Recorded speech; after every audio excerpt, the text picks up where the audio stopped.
খোলা আকাশের নিচে অপেক্ষা করছেন যাত্রীরা, আশেপাশে নেই কোনো ছাউনি।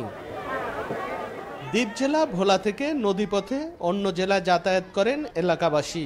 জেলার প্রধান ইলিশা লঞ্চঘাট দিয়ে সর্বোচ্চ মানুষ নদী পারাপার হন। তবে এই ঘাটে নেই ন্যূনতম সেবা। যাত্রীদের অভিযোগ, ঘাটে নেই বসার জায়গা, যাত্রী ছাউনি, শৌচাগার ও খাবার পানির ব্যবস্থা। এ কারণে সবসময় ভোগান্তিতে পড়েন তারা। দীর্ঘদিনেও কোনো সমাধান না হওয়ায় ক্ষুব্ধ তারা। বসার স্থান বা একটা মহিলার ওয়াশরুমে যাবে সেই কোনো স্থান মানে টার্মিনাল মনেই হয় না। এটা আমাদের অনেক কষ্ট হয় এদিকে আসলে আমরা লঞ্চ পাই না, রোদের ভিতরে বৈশা থাকি। যাত্রী ছাউনি তো শুরু করে কোনো থাকার মতো কোনো ব্যবস্থাও নাই বা এরকম ব্যবস্থা এখন পর্যন্ত কেউ উদ্যোগও নেয়নি। বাথরুম দিতে হবে, তারপর ঘাটটাকে আরো উন্নত করতে হবে।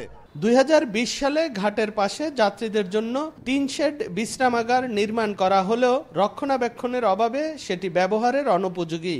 বিআইডব্লিউটিএ বলছে, শীঘ্রই বিশ্ব ব্যাংকের সহায়তায় ইলিশা ঘাটে বেশ কয়েকটি স্থাপনা নির্মাণ করা হবে। ভোলার ইলিশাটা যদিও আমার নিয়ন্ত্রণে না, তবে বিআইডব্লিউটিএর এবং ওই ঘাটটার উন্নয়নে আমি যতটুকু জানি ওয়ার্ল্ড ব্যাংকের একটা প্রজেক্ট চলমান আছে। সহসাই ওখানে ভালো কিছু স্থাপনা হবে। বিআইডব্লিউটি এর তথ্য মতে ইলিশা ঘাট ছাড়াও ভোলায় 24টি লঞ্চ ঘাট আছে। এর মধ্যে 19টি ঘাটেই নেই যাত্রী ছাউনি, বিশ্রামাগার সহ অন্যান্য সুবিধা। নাসির উদ্দিন লিটন, সময় সংবাদ, ভোলা।